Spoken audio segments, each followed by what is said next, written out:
Mi padre me negó mi universidad y luego me pidió 45 para mi hermanastra, pero cuando descubrí que se quedó el dinero para su amante, mi abuelo le regaló su casa a mí, y ahora, él me paga renta cada mes.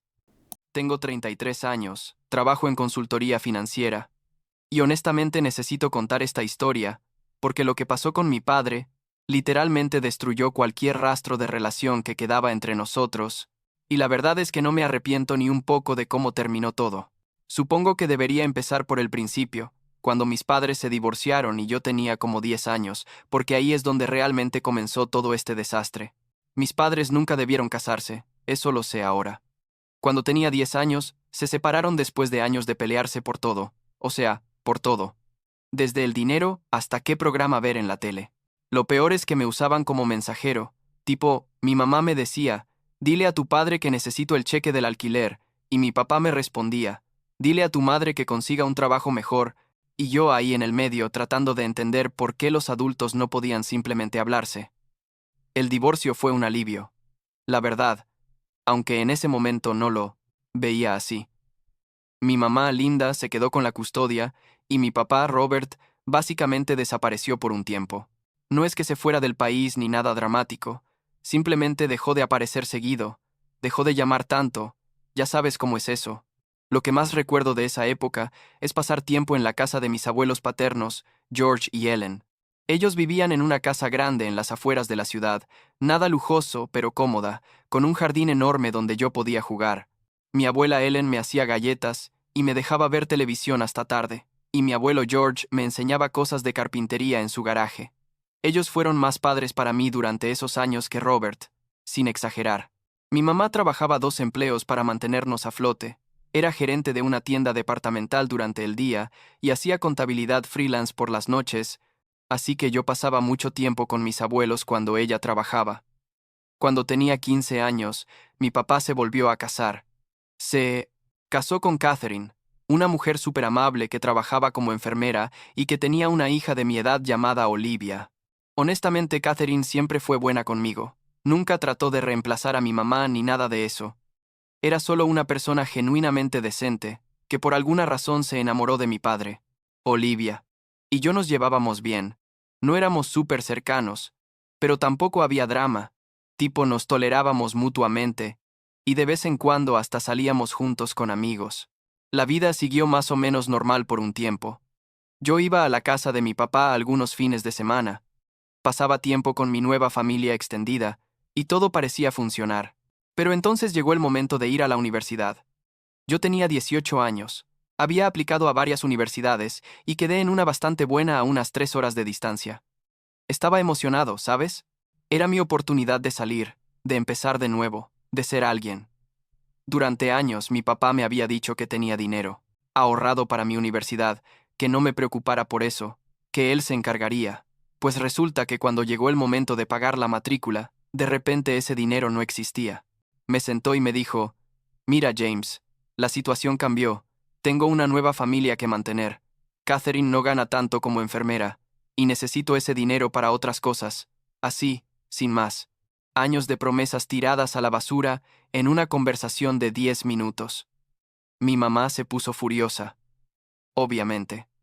Ella no tenía ese tipo de dinero guardado porque siempre asumimos que mi papá cumpliría su palabra. Al final tuve que sacar préstamos estudiantiles masivos, mi mamá contribuyó lo que pudo, y mis abuelos George y Ellen me ayudaron con algunos gastos. Logré ir a la universidad, pero empecé mi vida adulta con una deuda enorme que no debería haber tenido. Mi relación con mi padre se enfrió bastante después de eso. Tipo lo veía en Navidad y cumpleaños, pero nada más. La confianza, simplemente no estaba. Pasaron los años. Y cuando yo tenía como 20 años, Robert y Catherine tuvieron una hija, Grace. Eso significaba que yo tenía una hermana de 20 años menor que yo, lo cual era raro, pero bueno, las familias son raras a veces. Yo ya estaba en la universidad, enfocado en mis estudios, y tratando de construir mi propia vida, lejos de todo ese drama familiar. Me gradué, conseguí un buen trabajo en consultoría financiera en otra ciudad, y básicamente establecí mi vida independiente. Veía a mi familia extendida ocasionalmente, pero mantenía mi distancia emocional de Robert. Todo cambió cuando tenía 25 años. Un día recibí una llamada de mi padre, lo cual ya era raro porque casi nunca hablábamos por teléfono. Me dijo que necesitaba hablar conmigo sobre algo importante, que si podíamos vernos. Yo pensé que tal vez alguien estaba enfermo o algo grave, así que accedí. Nos encontramos en un café cerca de donde él vivía, y ahí me soltó la bomba. Resulta que Olivia, mi hermanastra, estaba por entrar a la universidad, y él no tenía dinero para pagarle la matrícula. Me explicó que habían tenido que usar el fondo universitario de Olivia para pagar las cuentas médicas de Grace, quien había tenido algún tipo de emergencia médica cuando era bebé. No recuerdo exactamente qué, pero algo serio al parecer. Y luego vino lo que realmente me molestó. Me preguntó si yo podía prestarle dinero para la universidad de Olivia. ¿Puedes creerlo?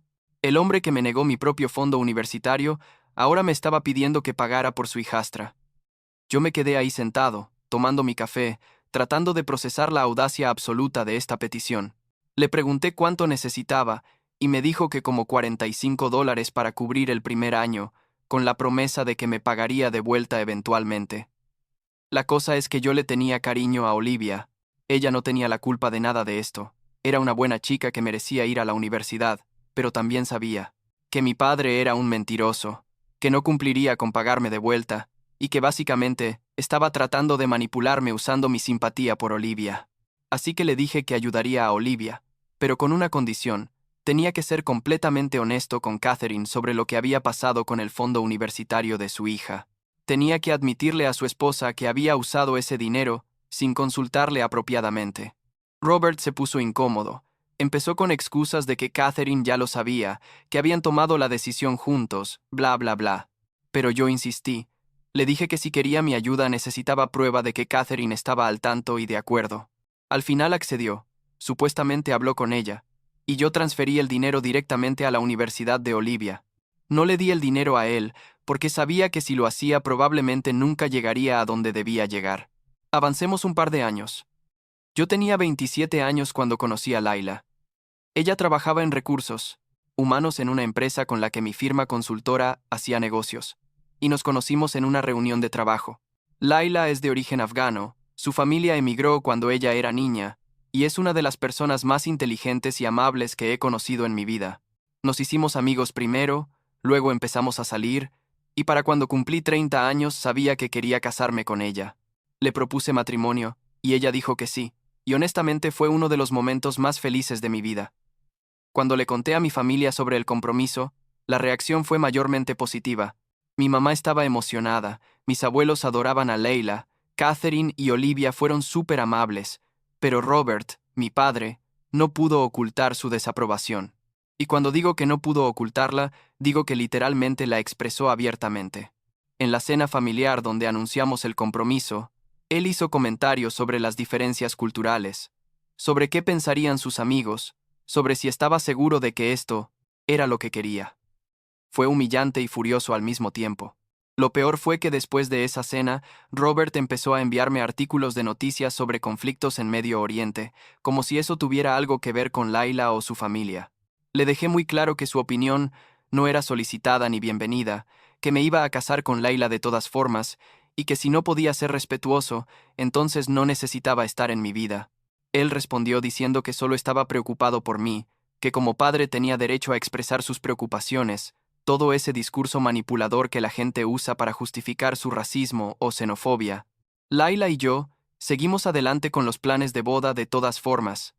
Estábamos planeando algo relativamente pequeño pero bonito, como 80 invitados, en un lugar lindo afuera de la ciudad. Los costos empezaron a acumularse, como siempre pasa con las bodas, y aunque Laila y yo teníamos buenos trabajos, algunas cosas estaban fuera de nuestro presupuesto. Inmediato. En un momento de debilidad, o tal vez esperanza, le pregunté a mi padre si podía prestarnos algo de dinero para ayudar con los gastos. No era una cantidad enorme, como $8, y le dije claramente que era un préstamo que le pagaría de vuelta con intereses si era necesario. Para mi sorpresa, Robert accedió. Me hizo una transferencia del dinero, y yo lo usé para pagar el catering y algunas otras cosas. Firmé un pagaré informal donde me comprometía a devolverle el dinero en cuotas durante el siguiente año. Todo parecía estar en orden, o eso pensé yo. 3 meses antes de la boda, cuando ya teníamos todo casi organizado, le escribí a mi padre preguntándole ¿Cuándo quería que empezara a devolverle el dinero? Pensé que tal vez quería esperar hasta después de la boda para no agregar presión financiera, o tal vez quería que empezara de inmediato. No lo sabía. Su respuesta me dejó helado. Me dijo que había reconsiderado su apoyo a la boda, que como había dejado clara su oposición al matrimonio, no esperaba que le devolviera el dinero porque de todas formas no apoyaba la decisión. Básicamente me estaba diciendo que podía quedarme con el dinero, pero que eso no significaba que aprobara mi matrimonio con Laila. Yo le respondí inmediatamente diciéndole que no quería su dinero bajo esas condiciones, que le devolvería cada centavo porque no necesitaba su aprobación ni su caridad cargada de condiciones. Él me dijo que no, que el trato era que no tenía que devolverle nada, que lo tomara como un regalo que no quería dar pero que había dado de todas formas. Fue tan retorcido, tan manipulador, tan típico de él. Traté de transferirle el dinero de vuelta, pero rechazó las transferencias.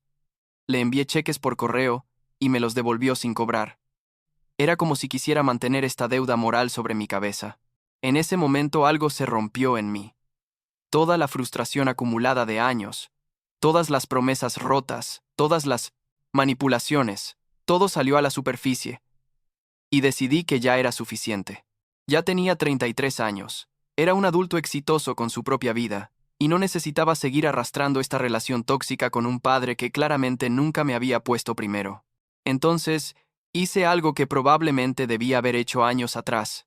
Escribí un mensaje largo, detallado, explicando toda la historia de cómo Robert me había tratado durante años.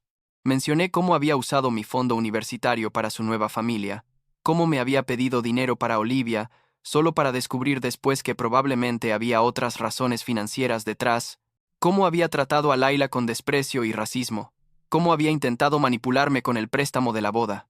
Lo envié a un grupo familiar que incluía a Catherine, Olivia, a mi mamá Linda y a mis abuelos George y Ellen. No incluí a Grace porque solo tenía 15 años y no necesitaba estar en medio de drama de adultos. Las respuestas empezaron a llegar casi de inmediato. Mi mamá ya sabía la mayoría de estas cosas, pero estaba orgullosa de que finalmente las hubiera dicho públicamente. Olivia me escribió diciendo que no tenía idea de la mitad de estas cosas y que lo sentía mucho. Pero la respuesta más importante vino de mi abuelo George. George me llamó directamente. Su voz sonaba cansada pero firme. Me dijo: James, hay algo que necesitas saber. Cuando Grace tuvo su emergencia médica siendo bebé, fui yo quien pagó todas las cuentas, cada centavo. Tu padre vino a pedirme ayuda, y yo le di el dinero sin condiciones porque era para mi nieta. Él nunca tuvo que tocar el fondo universitario de Olivia, nunca tuvo que elegir entre sus hijas. Simplemente usó esa historia como excusa para pedirte dinero a ti. Me quedé sin palabras. Literalmente no podía hablar. Todo este tiempo, toda esta narrativa de que había tenido que sacrificar el futuro de una hija por la salud de otra, todo era mentira. Robert había tomado mi dinero, los $45 que yo había dado para Olivia, y probablemente los había usado para quién sabe qué, deudas de juego, tal vez, o simplemente para mantener un estilo de vida que no podía costear. No lo sé, y honestamente, ya no me importa. Pero George no había terminado. Me dijo que estaba harto del comportamiento de su hijo, que había sido demasiado permisivo durante demasiado tiempo y que era hora de consecuencias reales. Entonces me dijo algo que no esperaba en absoluto. Me dijo que la casa donde Robert vivía, con Catherine y Grace, esa casa grande en las afueras de la ciudad que yo mencioné antes, técnicamente era propiedad de George. Robert vivía ahí básicamente gratis, con la promesa de que eventualmente heredaría la propiedad.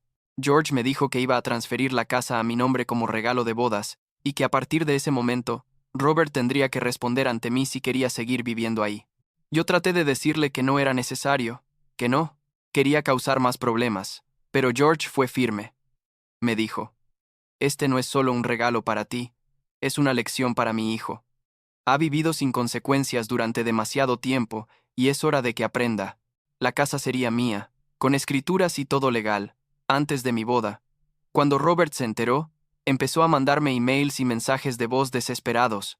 Decía que esto era un malentendido, que podíamos resolverlo como familia, que por favor hablara con George para revertir la decisión. Me llamó como 20 veces en 2 días. Yo no respondí ninguna llamada. Le escribí un solo email diciéndole que cualquier comunicación futura debía ser por escrito y a través de abogados si era necesario. Laila y yo nos casamos 3 semanas después en una ceremonia hermosa. Mi mamá estuvo ahí, mis abuelos estuvieron ahí, Catherine y Olivia estuvieron ahí incluso, lo cual fue súper generoso de su parte considerando todo el drama. Robert no fue invitado y no apareció. Nos fuimos de luna, de miel a Grecia por 2 semanas, y honestamente fue el mejor momento de mi vida. Bloqueé todos los números y emails de mi padre. Bloqueé cualquier forma de contacto. Y simplemente disfruté de estar con mi esposa en un lugar hermoso lejos de todo ese caos. Cuando volvimos de la luna de miel, tenía como 50 mensajes de diferentes miembros de la familia. La mayoría eran felicitaciones normales y fotos que se habían compartido, pero había 3 de Catherine que sonaban urgentes. La llamé y lo que me contó fue devastador, aunque también un poco vindicante de una manera retorcida. Resulta que mientras yo estaba de luna de miel, Catherine había estado revisando las finanzas familiares más cuidadosamente. Algo sobre toda la situación con el dinero no le cuadraba, y ella es enfermera, así que es meticulosa con los detalles. Descubrió que Robert había tenido una aventura que había durado casi 2 años. La otra mujer había estado presionándolo por dinero, amenazando con contarle todo a Catherine si no le pagaba una cierta cantidad para mantener el silencio. Básicamente, chantaje. Pero también Robert era culpable de la infidelidad en primer lugar. Adivina con qué dinero Robert había estado pagando a esta mujer. Exacto. Con el dinero que supuestamente era para emergencias médicas de Grace, con el dinero que yo le había dado pensando que era para Olivia, probablemente con dinero que había sacado de quién sabe dónde más. Catherine encontró transferencias bancarias, mensajes de texto que él no había borrado apropiadamente. Todo estaba ahí. El fraude financiero que había cometido conmigo era solo una parte de un patrón mucho más grande de mentiras y manipulación. Catherine se mudó de la casa con Grace inmediatamente. Se fue a vivir con su hermana mientras decidía qué hacer. Le dije que podían quedarse en la casa todo el tiempo que necesitaran, que yo no tenía problema con eso, pero ella dijo que necesitaba espacio de Robert más que cualquier otra cosa. Entendí perfectamente. Empezó los trámites de divorcio como a las 2 semanas de descubrir todo. Y ahí es donde las cosas se pusieron interesantes, de una manera que probablemente hace que suene vengativo. Y tal vez lo soy un poco, pero honestamente no me importa. La casa ahora era legalmente mía. Robert seguía viviendo ahí porque técnicamente todavía estaba en proceso el divorcio con Catherine y no tenía a dónde ir. Yo podría haberlo echado de inmediato. Tenía todo el derecho legal de hacerlo, pero decidí hacer algo diferente. Le informé a través de mi abogado que a partir del siguiente mes tendría que pagarme renta para seguir viviendo en la casa. No era una renta excesiva, era básicamente el precio de mercado para una propiedad de ese tamaño en esa zona, como $2.8 al mes. Le di la opción de mudarse si quería, pero si se quedaba, tenía que pagar. Él estaba furioso, obviamente. Empezó con discursos sobre cómo yo era su hijo y cómo podía hacerle esto, pero mi abogado dejó muy claro que esto no era negociable. Robert pagó el primer mes de renta tarde, después de que mi abogado le enviara una advertencia formal. Ha estado pagando desde entonces, aunque siempre con retraso, y siempre con mensajes pasivo-agresivos sobre cómo algún día entenderé lo difícil que es ser padre. Lo que sea. Yo tomo ese dinero de renta y lo divido entre mi mamá y Catherine, como una especie de reparación por todos los años que ambas tuvieron que lidiar con su irresponsabilidad financiera y emocional. Catherine, al principio no quería aceptarlo, pero le expliqué que la veía como compensación por lo que Grace y ella habían pasado, y eventualmente aceptó. Mi vida ahora es considerablemente mejor sin Robert en ella. Laila y yo estamos felices. Estamos considerando comprar nuestra propia casa en el próximo año. Mi trabajo va bien. Tengo una relación cercana con mi mamá, con mis abuelos, incluso con Catherine y Olivia, quienes han demostrado ser familia mucho más real que Robert jamás fue. A veces me pregunto si fui demasiado duro, si debí haber dado más oportunidades, pero luego recuerdo todo lo que pasó, y me doy cuenta de que algunas personas simplemente no cambian. Mi padre tuvo décadas para ser mejor y eligió no serlo. La semana pasada, Olivia me mandó un mensaje diciéndome que se graduó de la universidad con honores y que consiguió un trabajo increíble en su campo. Me agradeció por haberla ayudado a llegar ahí, y honestamente eso significó más para mí que cualquier cosa que Robert haya dicho o hecho jamás. Así que supongo que al final, algo bueno salió de todo este desastre, ¿no? No tengo idea si algún día Robert y yo tendremos algún tipo de relación reparada, y en este momento la verdad es que no me importa mucho. Estoy enfocado en construir mi propia familia con Laila, en mantener las relaciones que realmente importan y en dejar atrás el peso de todo este drama familiar. Eso, por ahora, es más que suficiente.